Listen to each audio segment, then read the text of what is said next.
Edinho, é com você. Esse grande companheiro que eu já anunciei aqui na presença.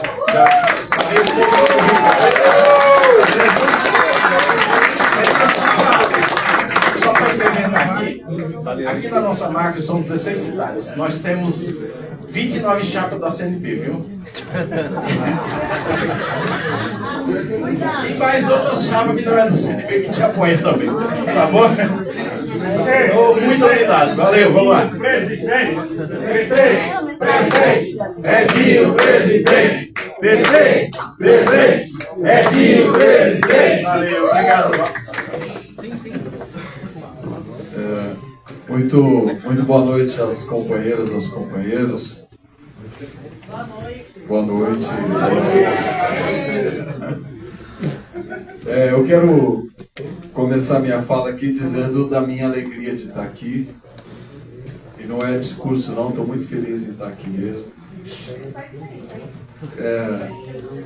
Por tudo que a macro de Osasco representa para nós do PT.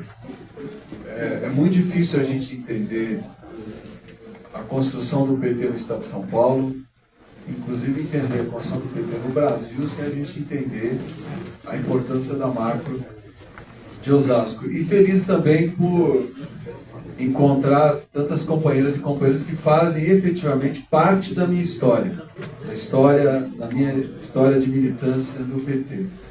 Claro que eu vou cometer algumas injustiças, porque eu não vou mencionar todo mundo, mas algumas pessoas eu quero mencionar porque são emblemáticas para mim. Uma que não está aqui, que é o Antônio. Eu queria muito que o Antônio estivesse aqui, eu pudesse dizer isso para ele, um companheiro que para mim é extremamente importante na minha trajetória política. Foi meu companheiro de executiva estadual, ele foi tesoureiro do PT quando eu fui no meu primeiro mandato, depois o segundo mandato foi ele meu, porque ele não podia repetir, porque senão, ele teria sido eternamente o tesoureiro do PT. E um companheiro de uma coerência, de uma ponderação, de uma capacidade de construir unidade absurda. Né? Então, queria muito que ele estivesse aqui. E o Valdir Roque também não está, que soube agora que passou mal. Um companheiro também que nos empolga, né? Ele nos empolga o tempo todo, ele nos contagia. Né? Então, pena ele não estar aqui. E a minha amiga Lourdes. Muito obrigado, Lourdes, pela sua presença aqui também, tem muito significado. Agradecer muito ao Irineu, né? Já falei com o Irineu também, quando eu fui presidente do PT, o Irineu foi um companheiro muito importante por tudo que nós fizemos no PT no Estado de São Paulo. Em nome dele, saudar toda a direção da marca. Muito obrigado ao Luiz, em seu nome, saudar toda a direção do PT de Osasco e de todas as cidades que compõem a marca. Serjão Ribeiro, o companheiro que foi também companheiro comigo junto, nós somos prefeitos da mesma geração do PT. E companheiro que tem uma capacidade de conciliar a prática e a formulação que é exemplar, né? Os maiores formuladores do nosso partido, e também põe prática, né? Companheiro que eu acho que a gente ouviu pouco, deveria ter ouvido mais, quando ele chamava a atenção do diálogo com a comunidade evangélica. Foi um dos primeiros companheiros do PT a levantar essa preocupação dentro do partido, e hoje, que é um dos principais desafios nossos enquanto partido, é a gente conseguir dialogar com as comunidades evangélicas. Né? E eu vou falar um pouco disso também daqui a pouco.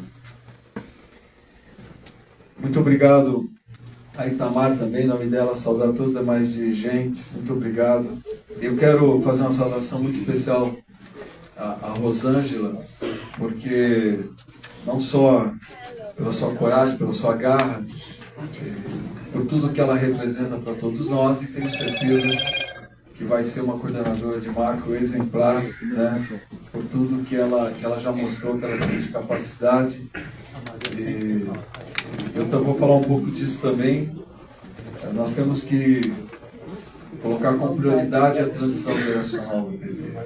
A transição geracional do PT tem que ser prioridade se nós quisermos de fato fato, fortalecer o partido, fazer com que o PT continue sendo, como a Itamar disse aqui, o maior partido de esquerda da América Latina. A gente precisa fazer com que o partido construa lideranças, estimule a juventude, e a gente dê continuidade ao nosso projeto. E por fim, saudar o Emídio, e vai ficar parecendo rasgação de seda, mas não é.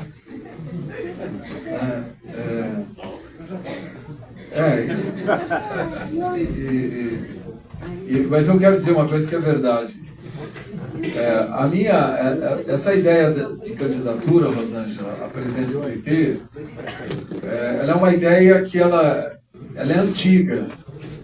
Ela é antiga no sentido que acabou a nossa transição de governo em 22, quando o presidente Lula toma posse em 23.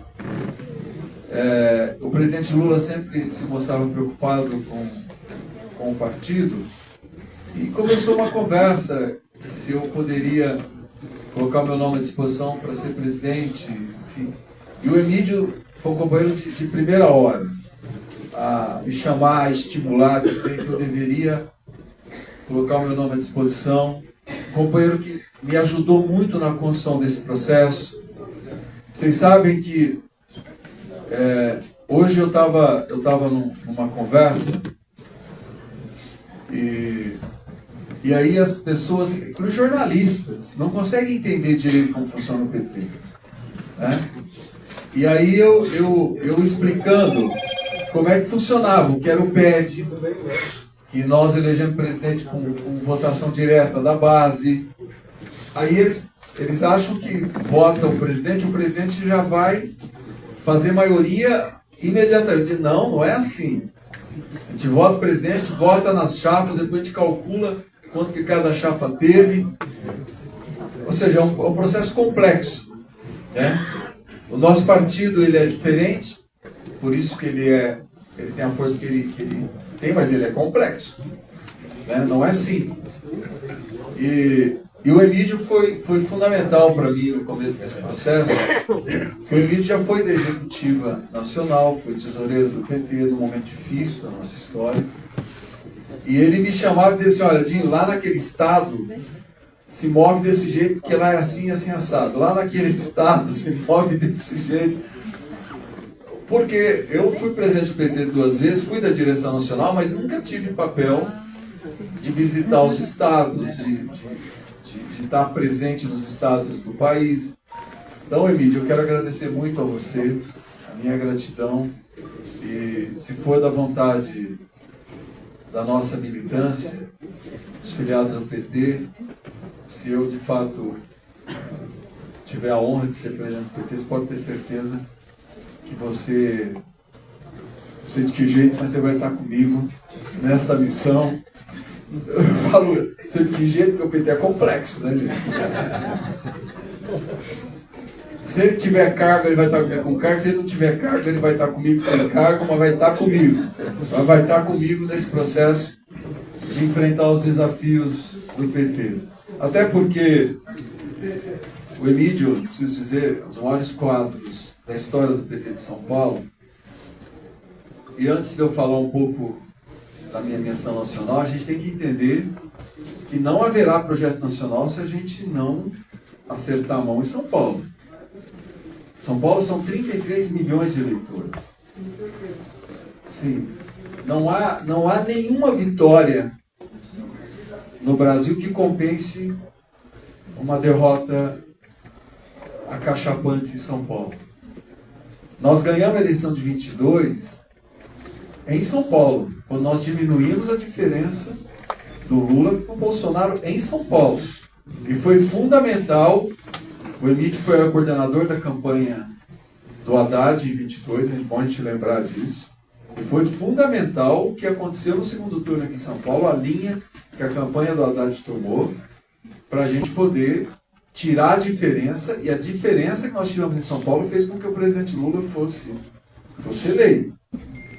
Então, Emídio, nós vamos ter que juntar muita força aqui em São Paulo, nós vamos ter que juntar os nossos melhores quadros aqui em São Paulo, A gente tem que construir uma tática eleitoral que crie condições para o presidente Lula se reeleger. Se a gente não criar essas condições aqui em São Paulo, não preciso dizer para vocês que a gente pode somar 6, 7, 8, 10, 12 estados que a gente ganhe. Se a diferença for grande, a gente perde a eleição nacionalmente. Se a diferença for grande aqui em São Paulo. Então é um desafio imenso e certamente a construção desse acerto passa efetivamente pela capacidade do Emídio cumprir o seu papel de liderança nesse estado. Então, dizendo isso, eu quero já entrar e dizer para vocês uma coisa. Eu estava conversando com o Emídio e com a Luísa antes da gente subir aqui. A gente estava lá embaixo e eu já percorri, eu vou percorrer a semana que vem, eu vou completar 22 estados que eu viajei. De fevereiro para cá. 22 estados. Vai ficar faltando 5. Mas que eu falei que esses 5, se eu me tornar presidente do PT, serão os primeiros que eu vou visitar depois de eleito. E não é porque eu não quis, é porque a logística é muito difícil. Para a gente fazer Acre, Rondônia, Roraima, Amapá e o Amazonas, você tem que criar uma estrutura. E como nós estamos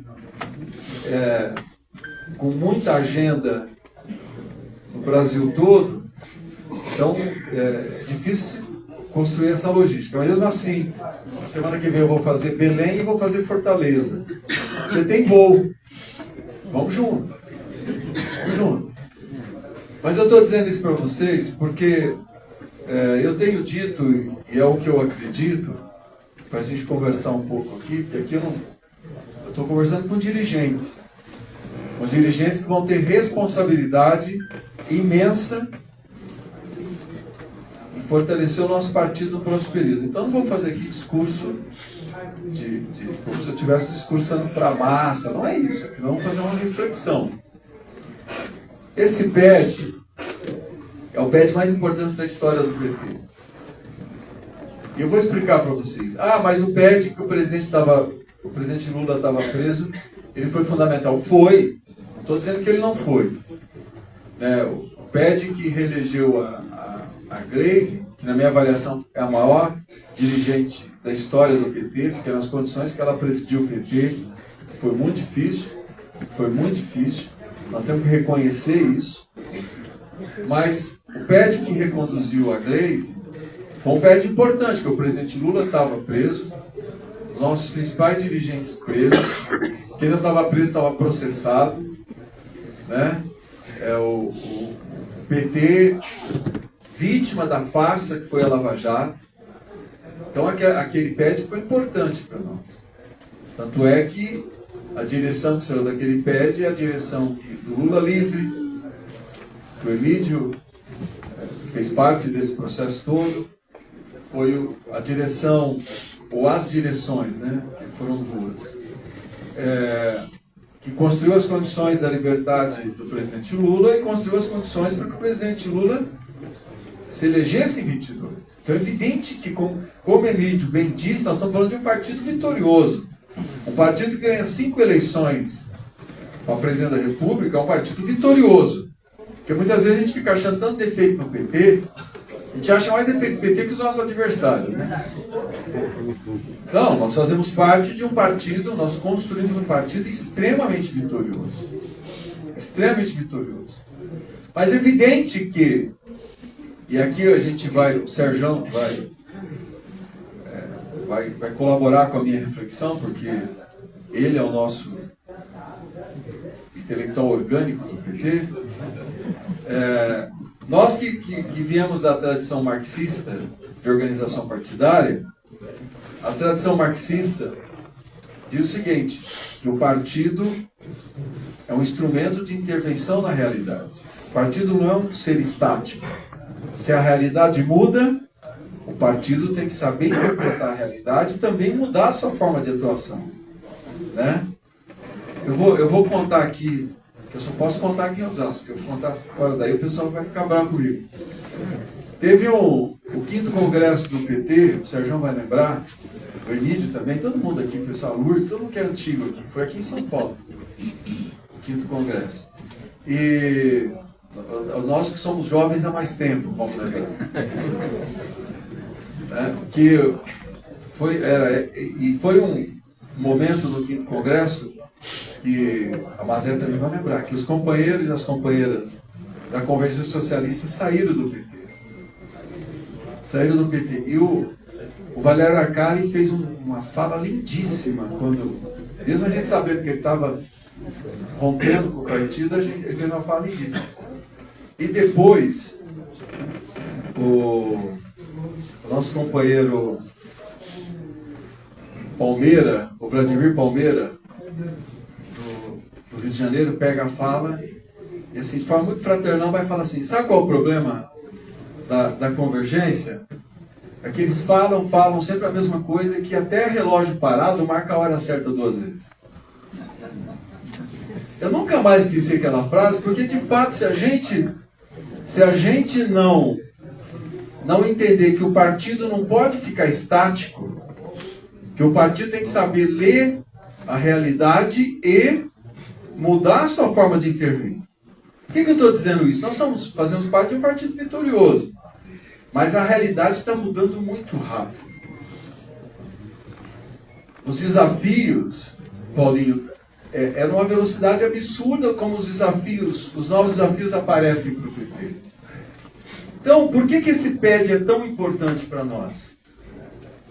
Que é o PED que as direções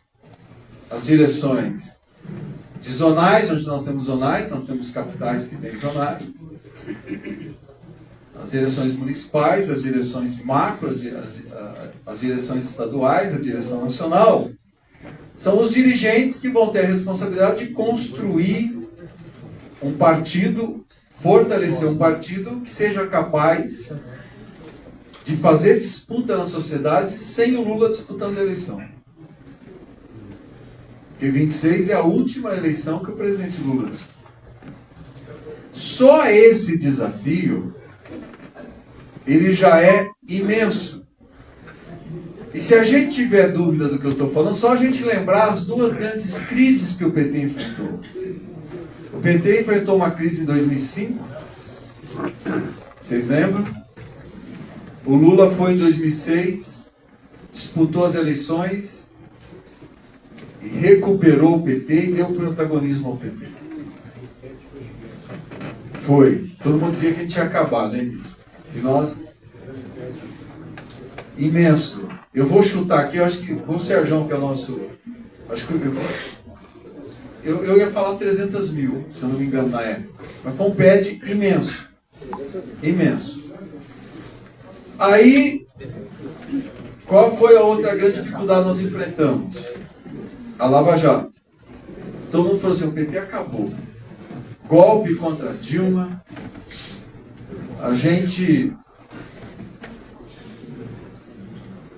não conseguimos eleger prefeitura em 2016, pouquíssimas prefeituras. Perdemos prefeitura no Brasil inteiro, vereador no Brasil inteiro. Aí vem 18, o Emílio coordenou a campanha do Haddad, uma dificuldade imensa, imensa. E todo mundo dizendo: o PT não vai aguentar, o PT não vai aguentar. Gente presa, busca e apreensão na casa de todo mundo, inquérito para todo lado. Era como um bombardeio para nos destruir. Vem o Lula, de novo disputa as eleições de 22 e dá protagonismo ao PT, restabelece o PT na sociedade. Esses 2 cenários não vão existir mais. As nossas dificuldades a partir de 26, nós teremos que ter condições de superar as nossas dificuldades. Em um dos diálogos que eu fiz com o presidente Lula, quando ele conversou comigo sobre a possibilidade de eu colocar meu nome no presidente do PT, ele tem uma frase, Rosângela, que ela é a síntese de tudo que eu estou falando para vocês. Ele disse para mim assim: Edinho, o meu substituto não será um nome. E ele tem razão. Sabe quando que vai nascer outro Lula? Nunca. Primeiro, as condições históricas. Crise da ditadura militar, crise do projeto que a ditadura elaborou para o Brasil, totalmente estagnada. A sociedade querendo viver a democracia, crise das instituições da sociedade mais tradicionais, inclusive o movimento sindical, a ascensão do novo sindicalismo, né, uma nova geração de sindicalistas emergiram no Brasil, os novos movimentos sociais entravam em cena, né, a gente que veio da igreja, o movimento popular, o movimento contra a caristia, o movimento de bairro, a associação de morador, era uma nova safra de lideranças que emergiam, e no meio de tudo isso, um gênio, que era o Lula. Quando isso vai se repetir? Então ele está certo, o substituto dele não será um nome. O substituto do Lula será o PT. Se o PT estiver forte, se o PT estiver robusto, se o PT estiver entendendo os desafios da sociedade, o nome nós vamos produzir. O nome nós vamos produzir. O nome nós vamos produzir.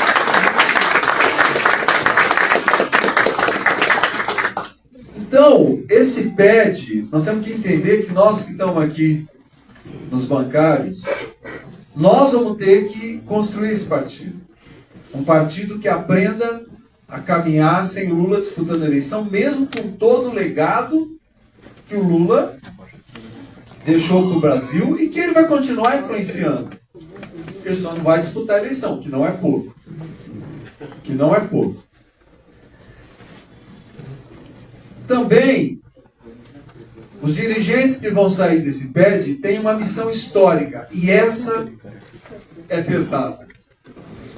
É só a gente olhar o mundo. É só a gente olhar o mundo. Nós estamos vivendo a ascensão do fascismo no mundo. Ou seja, o fascismo, que é um movimento que nasce na década de 20 na Itália.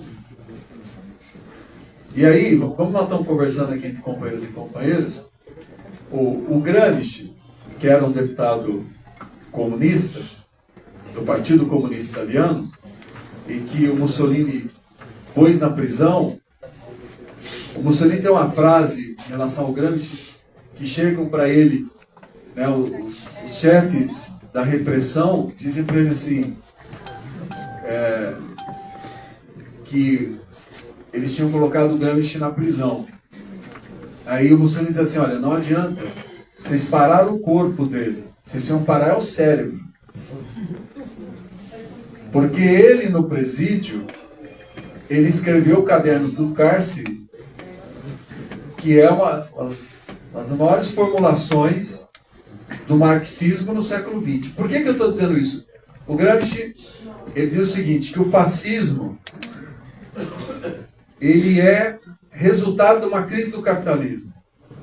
O capitalismo entra em crise e as instituições do status quo do capitalismo também entram em crise e essa ausência de poder abre espaço para o fascismo emergir. Isso foi escrito antes da Segunda Guerra Mundial. Né? Isso foi formulado no final da década de 20 e foi interpretado no começo da década de 30. A crise de 29, que é uma crise do capitalismo, aprofunda a pobreza no mundo. O mundo mais pobre, emerge uma concepção de Estado racista, xenofóbico, que escolhiam como adversários os ciganos, os imigrantes e os judeus. Eles eram os grandes adversários. Ou seja, os adversários de Portugal eram os imigrantes, os judeus e os ciganos. Da Espanha a mesma coisa, da Itália a mesma coisa, da Alemanha a mesma coisa, e desembocou no nazismo na Segunda Guerra Mundial. O que nós estamos vivendo hoje? De novo, uma crise do capitalismo. A crise econômica de 2008, ela não passou o mundo continua pobre, ou seja, não tem um crescimento econômico internacional onde os países recuperaram a capacidade de crescimento, né, de geração de riqueza, de distribuição de riqueza. Se o mundo está mais pobre, e por incrível que pareça, só a gente lembrar aqui, o que a gente dizia no começo do século XX, nós não, os economistas do mundo inteiro, que a organização econômica não se daria mais por países. Não existia mais negócio de que cada país ia organizar a sua economia. Que quem daria a dinâmica da economia eram as grandes corporações do capitalismo. A globalização. A economia seria globalizada. Portanto, não tem mais organização de país e a dinâmica é a dinâmica da globalização. O que acontece de 2008 para cá? O conceito de globalização foi derrotado. E o que emerge? De novo, um conceito de Estado nacional. Xenofóbico e racista. Se não tem mais globalização, é a Espanha para os espanhóis, a Inglaterra para os ingleses, sai da comunidade europeia, Portugal para os portugueses, né? A Grécia para os gregos, a Turquia para os turcos, e assim por diante. E a Alemanha para os alemães. E quem são os adversários da vez? Os imigrantes. Os grandes adversários são os imigrantes. Olha o que o Trump está fazendo nos Estados Unidos. Olha, a Alemanha, o partido nazista fez 20% dos votos. É a segunda força eleitoral da Alemanha, o partido nazista. Portugal, a direita fez aliança com os fascistas e ganharam a eleição. E quem são os inimigos? Os brasileiros. A perseguição aos brasileiros em Portugal. E é assim em todos os países europeus. E para a gente voltar, para a gente entender a complexidade do momento que nós estamos vivendo, e aqui eu estou conversando com dirigentes que vão ter responsabilidade nesse processo, voltando ao Gramsci, o Gramsci dizia assim, o que caracteriza o fascismo? Culto à personalidade. Expansionismo territorial. Pensamento autoritário e não aceitação do outro.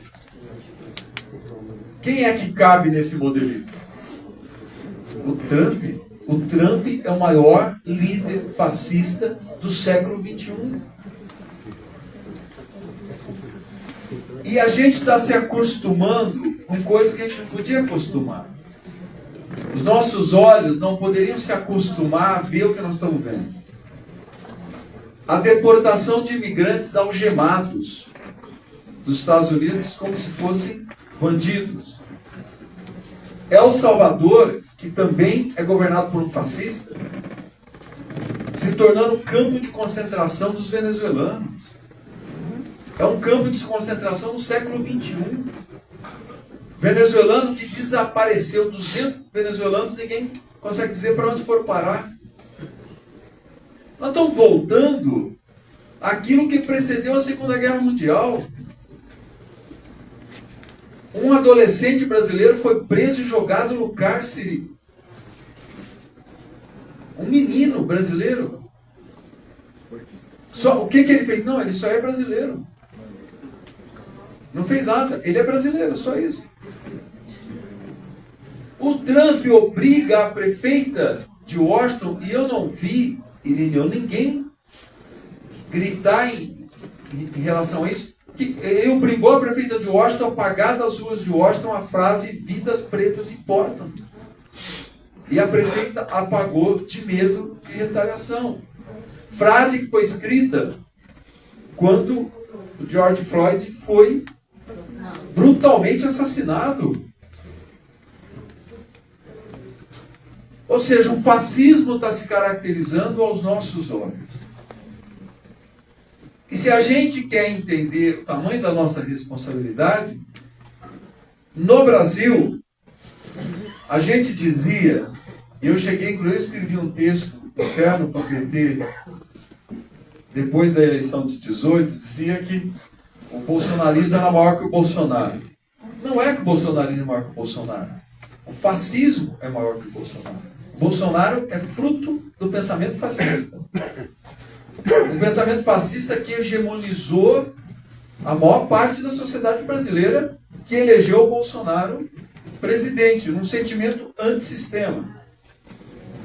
Ou seja, e se a gente quiser voltar ao que o Gramsci diz que o fascismo é fruto da crise do capitalismo e das instituições do capitalismo, a democracia representativa está passando por uma crise profunda. É só a gente olhar o tamanho das abstenções, eleição por eleição. E as pessoas não acreditam mais no judiciário, as pessoas não acreditam no parlamento e não acreditam no executivo. Ou seja, um sentimento de negação do que está aí. E o Bolsonaro, ele capitalizou para ele esse sentimento e ele virou candidato antissistema. Ou seja, ali já tinha uma expressão de um pensamento extremamente autoritário que emergia na sociedade brasileira. Que em 22 nós derrotamos por 2 milhões de votos. 2 milhões de votos. Uma Campinas. 2 milhões de votos nós derrotamos esse pensamento fascista. Mas ele está aí na sociedade. E se a gente quiser entender, agora que o 8 de janeiro começa a ser investigado, apurado, ninguém tem a dúvida que o 8 de janeiro é uma formulação de um pensamento autoritário fascista. E nós estamos vendo financiado. Tinha financiador. O Mauro Cid está dizendo tanta sacola de dinheiro que ele carregou para financiar o 8 de janeiro. Um 8 de janeiro que foi organizado, onde a elite do exército brasileiro estava infiltrada, que eram os kits pretos. A elite do exército brasileiro. Onde o plano pressupunha matar o Lula, o Alckmin e o Alexandre de Moraes.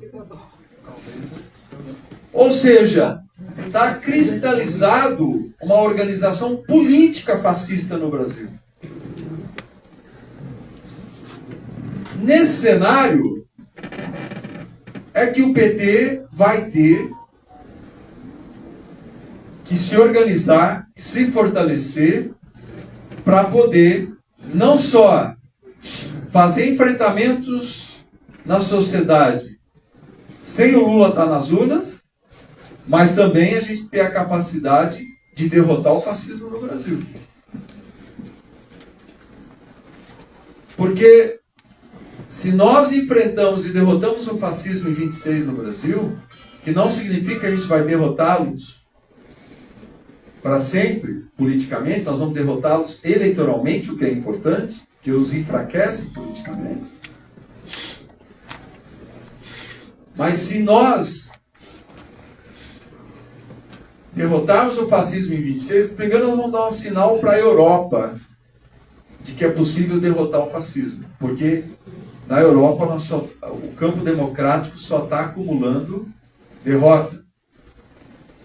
Olha o que o Macron fez na França para que o partido fascista não fizesse parte da coalizão que ia governar a França. Inclusive deu um bypass na esquerda. Né? Juntou a esquerda, derrotou os fascistas e depois não chamou a esquerda para o governo. Mas olha o que foi feito. Olha o que está acontecendo em Portugal. Vou repetir para vocês, enfim. Se nós derrotarmos o fascismo no Brasil, não está sinalizando para a Europa que é possível derrotar o fascismo. Nós vamos estar impedindo que o fascismo cresça na América do Sul, porque as próximas eleições que nós teremos na América do Sul são eleições preocupantes. Onde, é só nós olharmos, é a direita que cresce.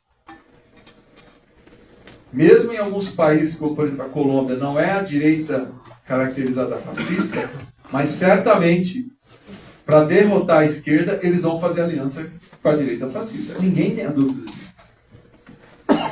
Então nós teremos que ter um partido que dê conta dessa missão histórica. Agora, um partido para dar conta dessa missão histórica, até porque o Irineu está mandando eu parar de falar aqui, eu vou acelerar. Um partido que dê conta dessa missão histórica tem que ser o partido mais organizado que nós estamos hoje. Tem que ser mais organizado que nós estamos hoje. Primeiro, que as instâncias funcionem. Eu estou dizendo para vocês que eu estou andando o Brasil inteiro. Eu não posso chegar... É ruim chegar num estado onde você conversa e diretório municipal que não conseguiu se reunir. Eu estou falando uma coisa para vocês, eu não estou fazendo crítica aqui porque eu tenho... O diretório não organiza um debate, não organiza um seminário. Aí você... Está falando de Jandira? Aí você... Estou falando de boa parte das cidades brasileiras. A verdade é a construção do partido. E eu penso que logo depois do PED, e eu falei muito disso sobre o Emílio, a gente conversou muito. Depois do PED nós vamos fazer um congresso do PT. Nós vamos fazer um congresso do PT. Por quê? Nós temos que revisitar o nosso estatuto, gente.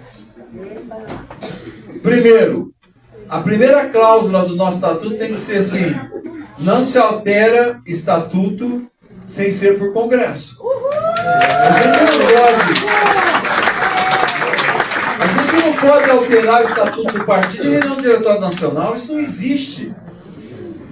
Isso não existe, não pode existir. Outra coisa, tem que ter limitação de mandato. É um erro não ter limitação de mandato. Se não tiver limitação de mandato, não tem transição geracional. Nós temos que abrir espaço para a juventude ocupar espaço no PT.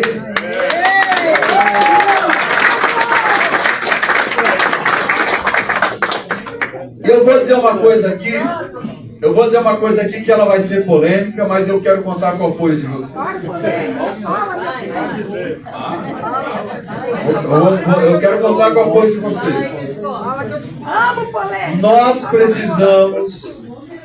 precisamos dar peso de instância ao núcleo de base. O PT tem que voltar a fazer trabalho de locação.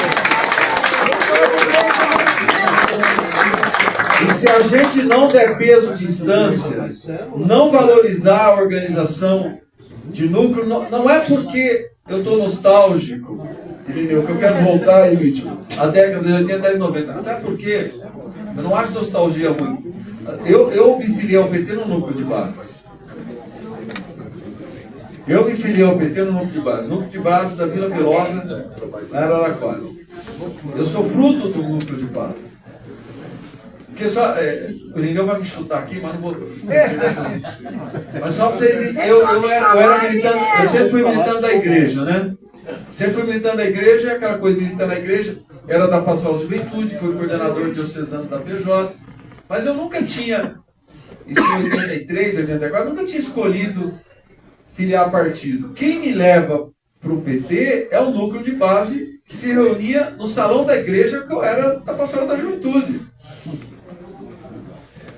Salãozinho no fundo da igreja, era lá que o núcleo se reunia e lá que eu me filiei ao PT. Mas não é porque é nostalgia, gente, fala para vocês.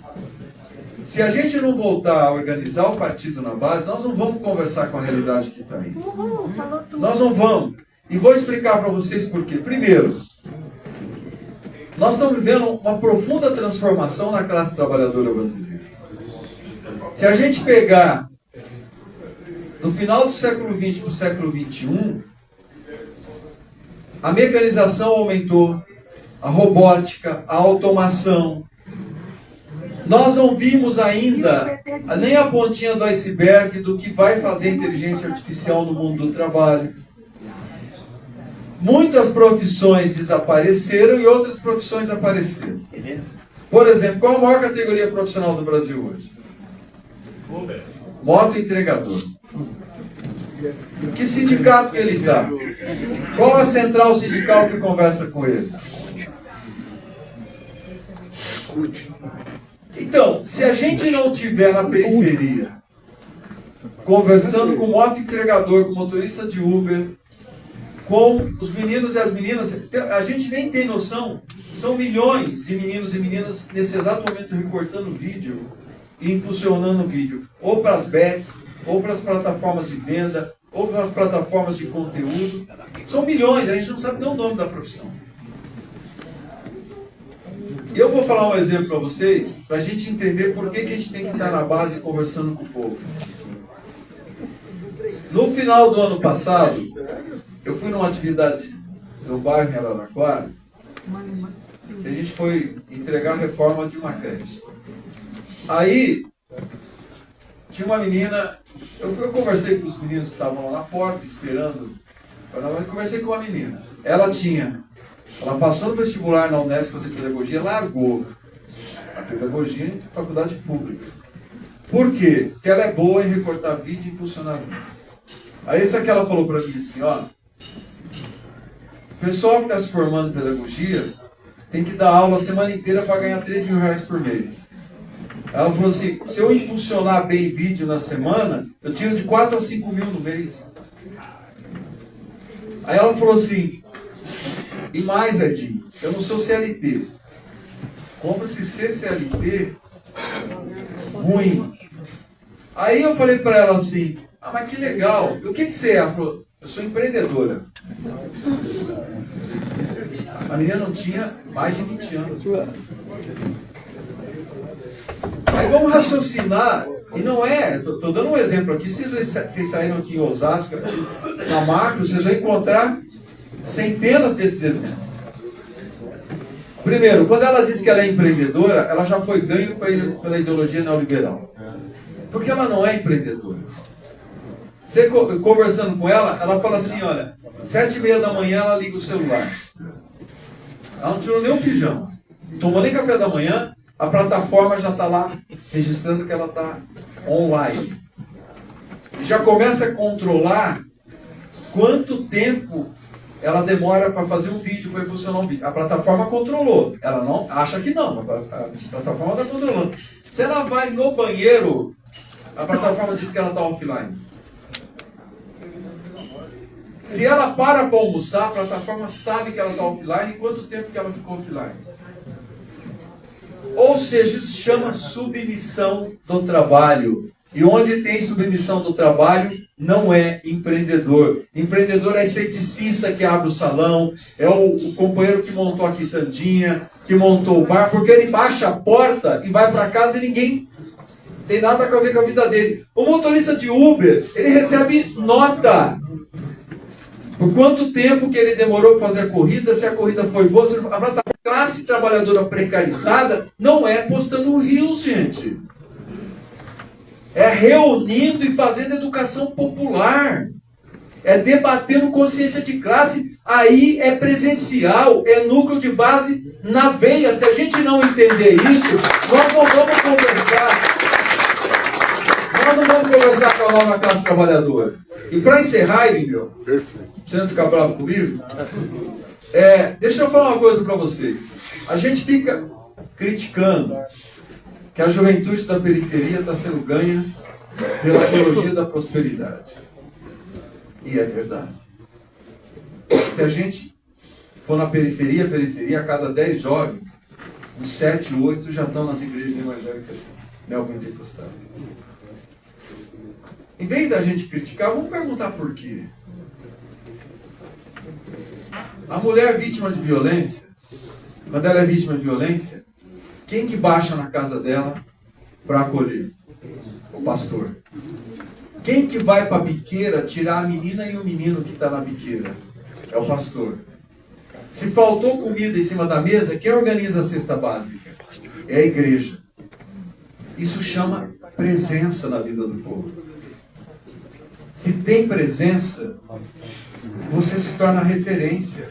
Eu não estou dizendo que o PT tem que competir com a igreja, porque a igreja pressupõe fé, subjetividade, é outra coisa. O que eu estou dizendo é que eles têm presença e nós não temos. E não estou dizendo que é todo mundo. Outro dia eu falei isso a uma vereadora nossa e ficou brava comigo. Mas eu faço trabalho. Estou dizendo que você não faça. Não estou dizendo que tem gente que não faça. O que eu estou dizendo é que o PT não orienta mais a sua militância a fazer. Vira uma atitude espontânea de quem quer fazer. Não é uma linha partidária de construção do partido. E nós estamos ausentes das periferias. Se vocês querem dizer assim, não, isso no século XXI não dá certo, não dá certo. Vocês sabem que o Morena faz isso no México? Vocês sabem que quando a Frente Ampla do Uruguai perdeu a eleição, foi lá no México, viu o que o Morena tinha feito, dividiu o Uruguai em distritos e escalou dirigentes para cuidar de cada distrito? Mas se quiser trazer, isso chama núcleo de base. E talvez o partido que mais está entendendo a complexidade da realidade do século XXI hoje seja o Morena. Na minha avaliação. Eles estão entendendo. E eles estão entendendo, e nós somos o maior partido, é verdade, mas a gente tem que ter humildade para aprender com quem está fazendo as coisas diferentes, está dando certo. Eu quero falar outra coisa para vocês em relação a essa coisa da nova classe trabalhadora. Eu tenho defendido isso e vou defender. Se vocês me deram a oportunidade de ser presidente do PT, eu vou defender e nós vamos pôr em prática. É verdade que o moto entregador não quer se sindicalizar, porque ele não se sente classe trabalhadora. Agora, não adianta a gente ficar brigando com ele. Não adianta a gente ficar xingando o Uber quando a gente anda no Uber e o cara defende o Bolsonaro. E xinga o Lula. Sai do carro dele. Nossa, sai e vai a pé, mas ele vai continuar xingando a gente. O que nós temos é que arrumar uma forma de organizar esses trabalhadores. Aí eu vou defender uma coisa para vocês que eu acredito muito, que é a economia solidária. Eu acho que esse trabalhador, muitas vezes ele não quer o sindicato, mas se a gente organizar uma cooperativa, ele quer. Se a gente falar para o nosso governo, presidente Lula, e eu já falei isso para o presidente Lula, abrir uma linha de crédito para a cooperativa financiar o aplicativo próprio da cooperativa, para ela não ficar na mão das multinacionais, a gente consegue organizar esse trabalhador e trazer para o nosso campo. Se o moto entregador tiver um aplicativo dele, divulgar nos restaurantes, e os restaurantes começarem também a chamar pelo aplicativo dele, a divulgar o aplicativo dele, ele vai ter uma outra relação de trabalho. Mas aí é a economia solidária, gente. Não adianta, é o cooperativismo. Se eles não querem ir para o sindicato, vamos organizar a cooperativa. Vamos trazer eles para a organização da esquerda e não dar por vencido para a ideologia neoliberal. Aí é disputa de classe, não tem como. E para encerrar, tem um outro tema que a gente foge dele. Se a gente quiser conversar com a realidade brasileira, não podemos fugir, que é segurança pública. O PT tem que ter proposta para a segurança pública. A gente não quer a concepção de segurança pública dos fascistas. A gente não quer a segurança pública ser igual a polícia que mata. A polícia que invade a periferia, que mata a juventude preta. Nós não queremos essa concepção de segurança pública. Mas qual é a nossa? Qual é a nossa? De conforto e não confronto. Sim, mas qual é a nossa concepção? O que a gente vai dizer para o povo lá fora? Que o menino que financia, a menina que financia o celular em 30 vezes tem o direito de ter o celular. A família que se reúne, junta o salário de todo mundo para comprar uma televisão nova, trocar um micro-ondas, quando vai para a igreja no final de semana, quer voltar e quer a televisão e o micro-ondas lá, porque é patrimônio da família. O empregador que financia a moto. Quer ter a moto roubada. A festa junina, sem tiro. Isso. Então, a pesquisa hoje é saúde em primeiro lugar e segurança pública em segundo. Com preocupação do povo brasileiro. O partido que quer conversar com o povo brasileiro tem que ter proposta de segurança pública. E vou dizer para vocês rapidamente. Hoje a gente vive, aí a tecnologia joga a nosso favor. Hoje você tem câmera inteligente, que fotografa a placa de carro, que faz leitura facial. Você tem o totem, que conversa com a guarda municipal, que conversa com a polícia militar, se você quiser integrar. Portanto, o sentimento de segurança não é a polícia que mata. É as pessoas saberem que tem gente olhando a vida delas, que tem gente garantindo um ambiente de segurança. E outra, uma segurança pública de esquerda tem que cuidar do adolescente em conflito com a lei. Não tem segurança pública de esquerda que ignora o adolescente em conflito com a lei. Se a gente não tiver programa para o adolescente em conflito com a lei, ele vai ser ganho por crime organizado. E outra concepção de segurança pública de esquerda é a gente reintegrar o apenado. Aquele que cumpriu pena, nós temos que defender que ele seja reinserido na sociedade, porque senão ele volta para o crime. Ou senão nós estamos decretando prisão perpétua no Brasil. Se errou uma vez, não tem a oportunidade para reconstruir a vida. Isso é prisão perpétua. Mesmo sem grade. Então o PT tem que começar a formular a proposta de segurança pública. Pegar as experiências que deram certo dos governadores, as experiências que deram certo nas nossas prefeituras, mas nós temos que ter uma proposta para confrontar com a concepção fascista de segurança pública. Eu não estou dizendo que não tem que ter polícia de confronto. Polícia de confronto fica lá no batalhão. Quando precisar, chama. Na rua não precisa de polícia de confronto. Precisa de polícia comunitária e alta tecnologia. Investir em tecnologia. Em câmeras. Em câmeras. A câmera, vocês sabem disso, tem câmera hoje, essa que lê a placa e lhe faz leitura facial, em segundos identifica a placa do carro e identifica se aquela pessoa cometeu algum crime. Isso vai na hora para a tela das viaturas da Guarda Municipal, da Polícia Militar, onde você quiser integrar. Isso oferece ambiente de segurança para a sociedade. E diminui a impunidade, porque o maior fermento da criminalidade é a impunidade. Então, gente, eu queria dizer para vocês que um partido de esquerda também tem que defender a transição energética. O que o Trump disse para o mundo? O Trump rompeu com a COP, o Trump rompeu com todos os acordos existentes internacionalmente para derrubar os índices de poluição. E o Trump disse publicamente que não tem urgência climática. Se o líder fascista diz que não tem urgência climática, e se eles vão continuar produzindo riqueza, destruindo a natureza, o que a esquerda tem que dizer? Que tem urgência climática, sim, e que nós somos capazes de produzir riqueza sem destruir a natureza. E o Brasil tem que dizer isso para o mundo, que nós somos o país com o maior potencial de produção de energia limpa do planeta. E o PT tem que levantar essa bandeira e fazer esse debate. E eu quero dizer para vocês que tem algumas coisas que eu não consigo entender no PT. Cadê a Mazé? Mazé, qual foi o congresso que a gente tirou que a primeira infância não era mais bandeira prioritária do PT? Qual foi o congresso que nós tiramos que a educação integral não é mais bandeira prioritária do PT?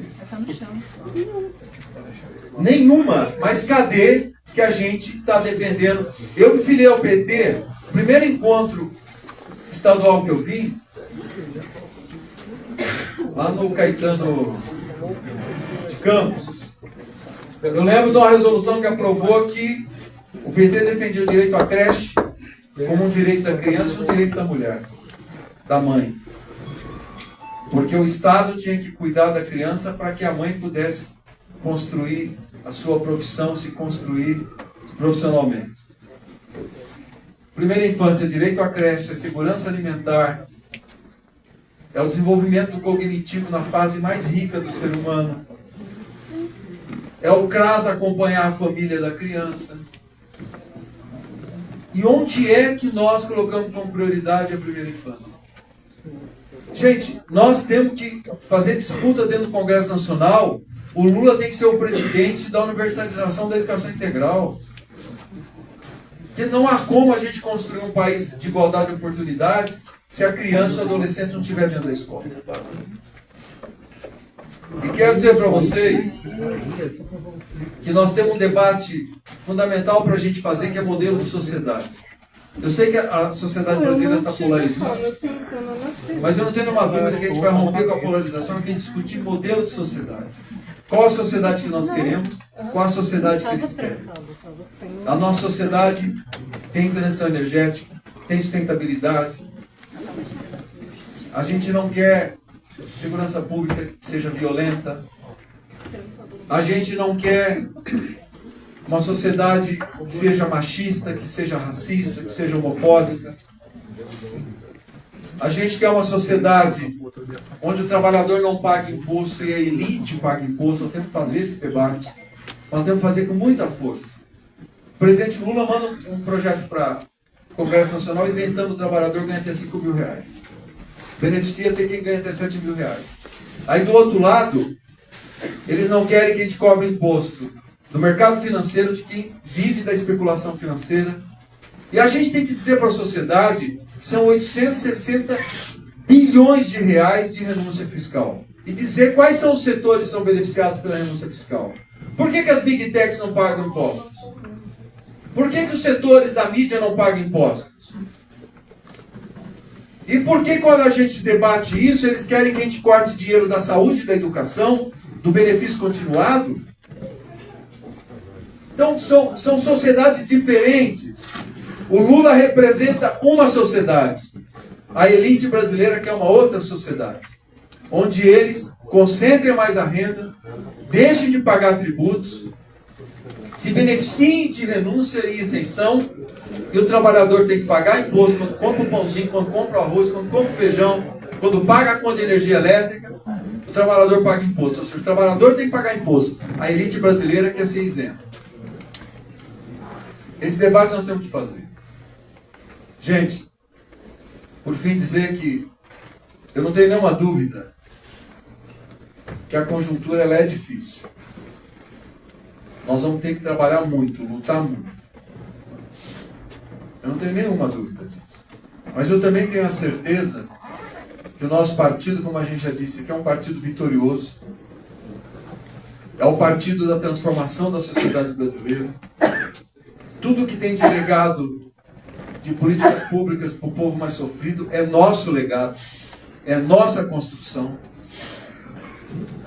Nós somos o partido que mudou a forma de se fazer política e acho que os nossos vereadores têm que levantar com muita força a bandeira do orçamento participativo novamente, que a gente tem que priorizar a participação em conselhos, tem que parar com essa ideia que a gente só valoriza o conselho tutelar, porque o conselho tutelar é um aparelhinho, e a gente não participa mais com força do conselho de saúde, dos conselhos gestores, do conselho de educação, do conselho de segurança alimentar. Nós temos que estar no conselho de segurança pública, conselho de mulheres, da igualdade racial, das pessoas que vivem com deficiência. Todos os conselhos a gente tem que voltar a valorizar a participação popular. E mesmo onde a gente não é governo, a gente tem que defender o orçamento participativo. O orçamento participativo é uma resposta para a falência da democracia representativa. Porque o orçamento participativo é democracia direta. É a gente dizer para o trabalhador, o orçamento ele é teu. Ele é elaborado pelo fruto do seu trabalho. Se ele é teu, você pode dizer o que você quer nele. Se não tem escola, vão brigar para ter escola no orçamento. Se não tem creche, vão brigar para ter creche. Se não tem área de lazer, vão brigar para ter área de lazer. Nós temos que voltar a valorizar o orçamento participativo. Porque, gente, o conceito de democracia para o trabalhador hoje ele é um conceito vago. Ele é teórico. Nós temos que identificar a importância da democracia. E o orçamento participativo ele é educativo. A gente mostra uma nova forma de exercício do poder e a gente mostra ao trabalhador que a democracia pode mudar a vida dele. Então nós temos que entrar com muita força no debate dessa conjuntura que há de vir. E o centro da nossa taxa que tem que ser a reeleição do presidente Lula. O presidente Lula pegou um país quebrado, destruído. Mais de 200 bilhões de rombo, e ninguém fala. Agora querem que a gente zere o rombo no curto espaço de tempo. Mas quando o Bolsonaro provocou o rombo tentando comprar as eleições de 2022, ninguém fala mais nada. O presidente Lula está reconstruindo o Brasil. E a gente precisa reeleger ele para o Brasil continuar sendo reconstruído e para a gente dizer que o Brasil não tem lugar para o fascismo. Muito obrigado.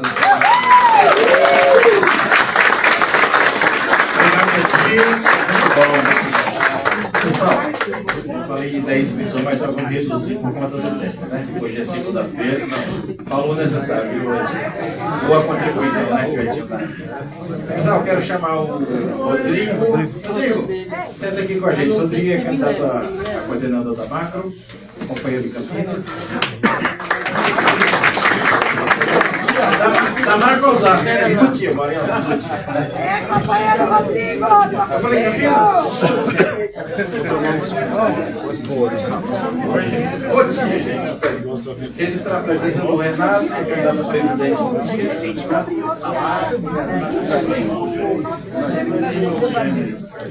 Registrar a presença da Marli, grande companheira Marli. Marli Lobato. Obrigado, Marli. Beleza, Antônio.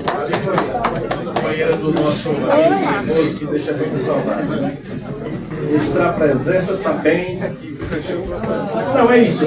É agradecer o companheiro Wellington, que é coordenador regional aqui coordenador aqui do sindicato, né? Agradecer em nome da direção do sindicato. Isso, calma, gente.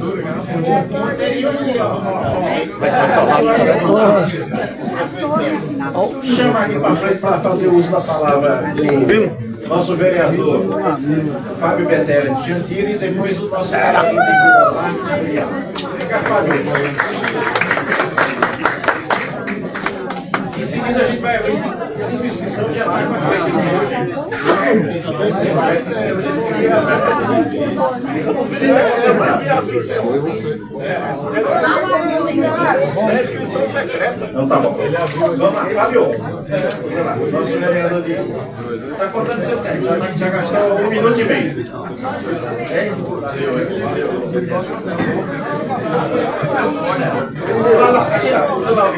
Ô Irineu, o Amazete. Amazé? É. Aí já faz 6, né? Aí faz Amazé e seu. Tá bom? E vamos lá. Eterno, por favor. Boa noite a todos e a todas. Queria cumprimentar a mesa, em nome do nosso deputado Emílio, e agradecer a presença de todos. Eu queria fazer um pedido aqui para o nosso candidato da Nacional, Edinho Silva. Estou emocionado, porque eu lutou muito com você. Sabia? Eu lutou muito, Edinho. Por isso que eu decidi estar junto com você. Queria fazer um pedido. Edinho, no poder presidente da Nacional, que puxa uma bandeira lá em cima sobre a questão da morte do Zezinho. Esse companheiro, se ele estivesse aqui hoje, não tinha dúvida, ele estaria com você dos 4 cantos da cidade. Tá bom? Era esse pedido nosso da cidade de Jandira, e é um pedido do deputado Emílio, sabe a luta nossa aí, que estamos lutando para desvendar a questão do Zezinho na região. O deputado está dando apoio, mas nós queríamos fazer igual do Rio de Janeiro, da Marielle, porque o Zezinho está esquecido. Fique por aqui, senhor presidente. Irineu.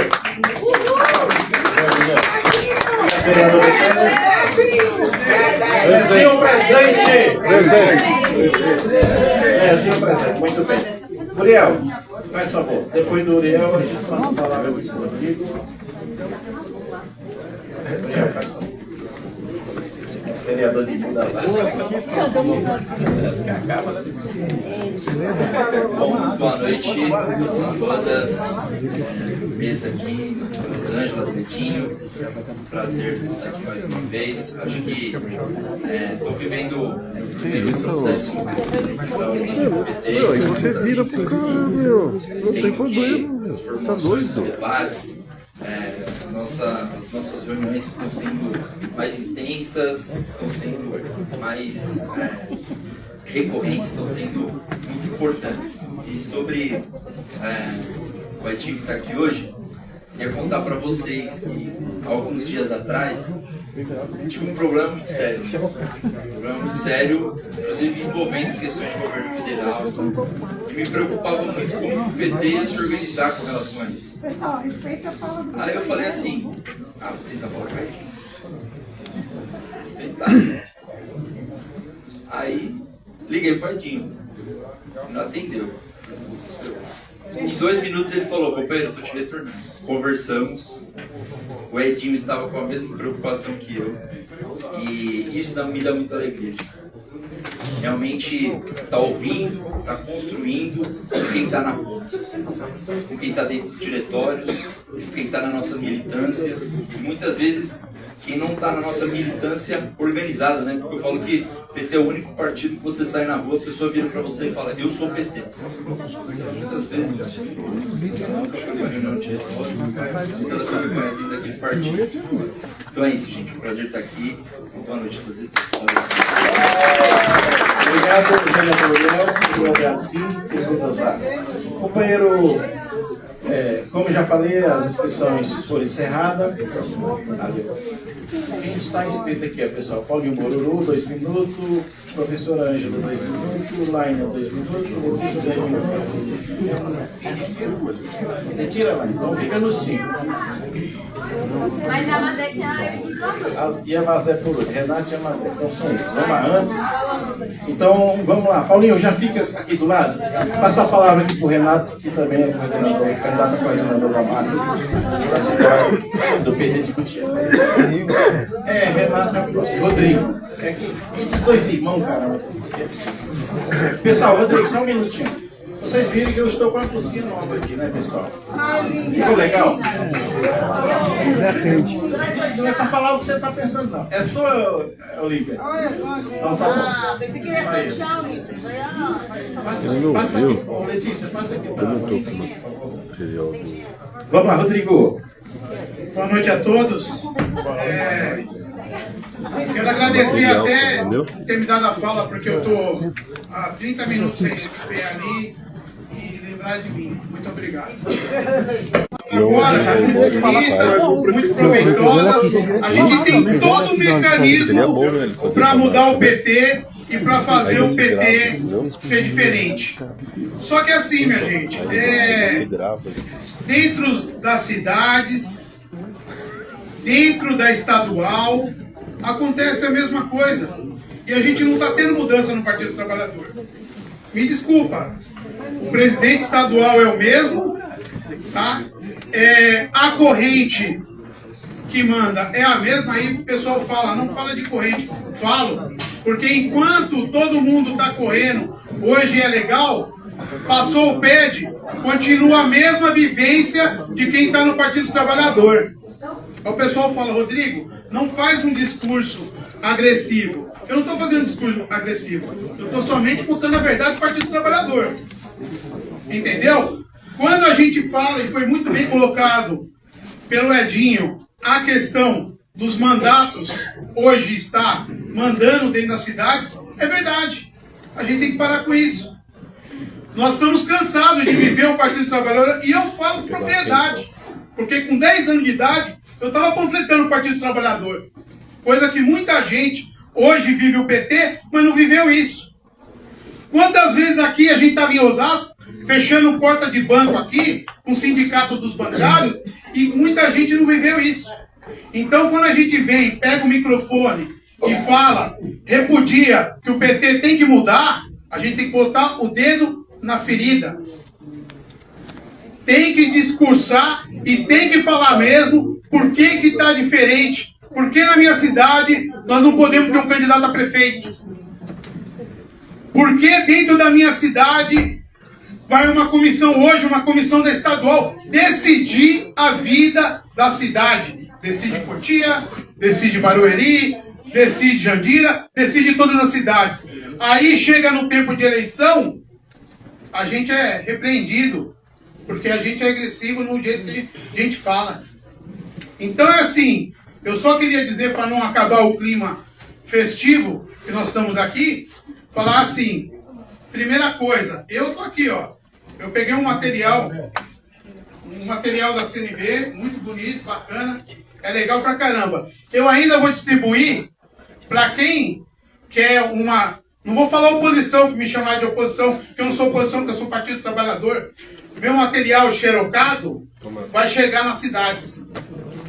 E quando você precisar de mudança dentro do Partido dos Trabalhadores, você vai pensar, quando sua candidatura for barrada, porque o acordo vem de cima para baixo, você vai lembrar que você está lá embaixo porque você não quis trocar o sistema que o PT está funcionando. Então, assim, para mim não alongar, e eu gosto que todo mundo ficou em silêncio, para tentar entender o que eu estou falando, porque lá no fundo, vocês sabem o que eu estou falando. Saber que o Partido dos Trabalhadores tem que ter uma mudança, mas não é uma mudança pela base. A mudança vem de cima para baixo, não de baixo para cima. Então, assim, sou... Tempo, tá bom. Sou candidato ao Osasco, tá? Sou a única... Assim, defendo não uma corrente, eu defendo uma minoria, tá? Minoria de correntes dentro do Partido dos Trabalhadores.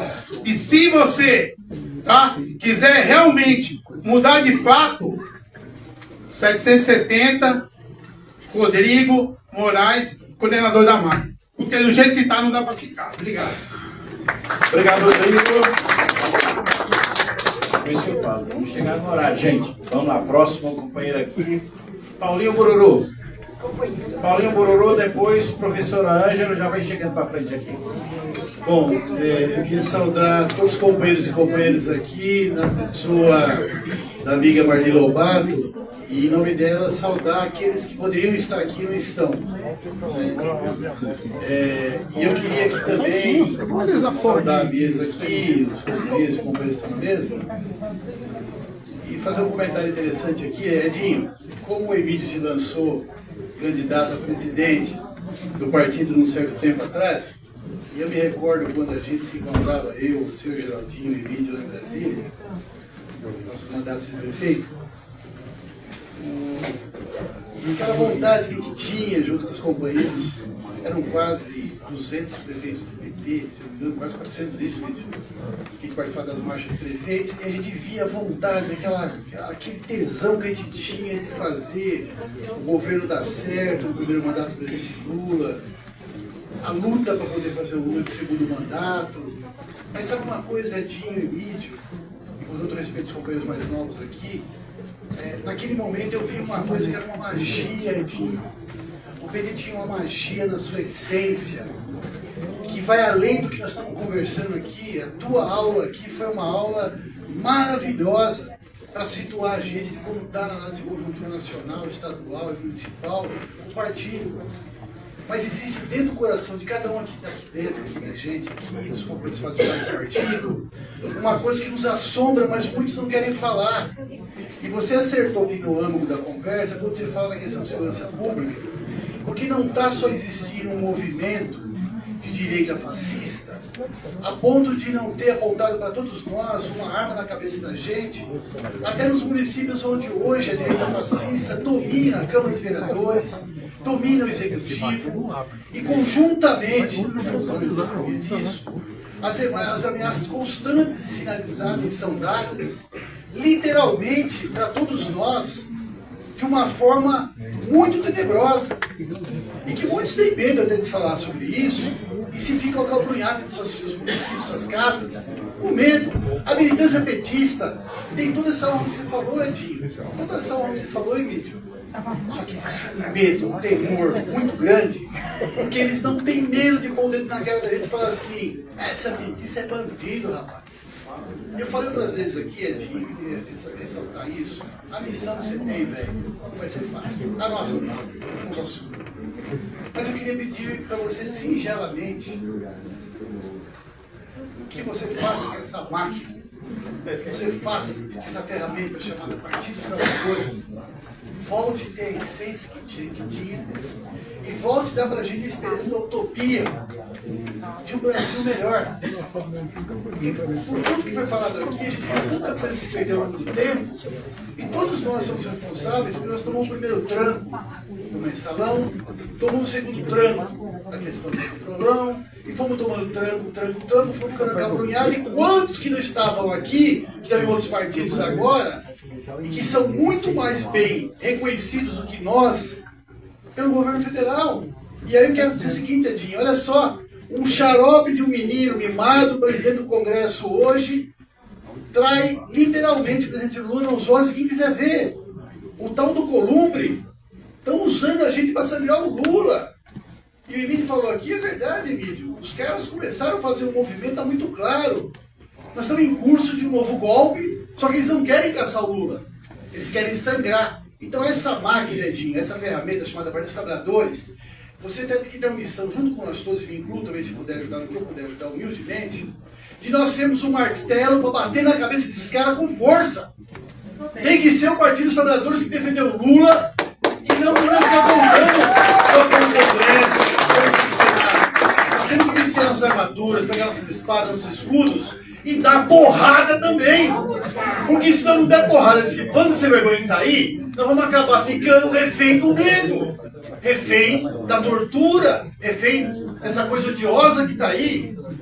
E aí eu encerro dizendo assim, um linguajar meio até chula, sabe, Edinho? Mas é da alma. Nós precisamos ressuscitar os profetas que denunciavam as mentiras e pregavam a verdade. E aqui não tem um mentiroso, que todo mundo aqui está lutando com um ideal único, que é um país melhor, um Brasil melhor. E um bando de salafrários sem vergonha consegue as fake news levar a gente para uma parede. Então é muito mais difícil, imagina. Está tendo a guerra lá, Israel. Está tendo a guerra da Ucrânia. Está tendo o louco do Trump, piruta, pirocado, está fazendo. Mas nós estamos vivendo uma guerra aqui que está muito velada. E quem está levando bomba somos nós. E eu quero encerrar dizendo assim, sabe, Edinho? Parabéns por você ter coragem. Eu também tenho 40 anos de partido. E fico vendo sua disposição, o seu ânimo, sua vontade de enfrentar essa batalha num país onde num partido onde ele é divergente e na divergência ele cresce. Isso é maravilhoso no PT. As ideias são respeitadas. E me chamem de louco retardado aqui, eu vou fazer o que o Emílio fez com você. Edinho, começa a pensar que tem que sair da nossa região aqui, da nossa região, da Macro Osasco, o nosso candidato a governador. E eu indico aqui, com uma loucura que possam achar que seja, já falei isso para ele pessoalmente, vamos trabalhar esse cara para ser governador do estado de São Paulo, velho. É isso. Ô Paulinho, pode continuar falando, tá?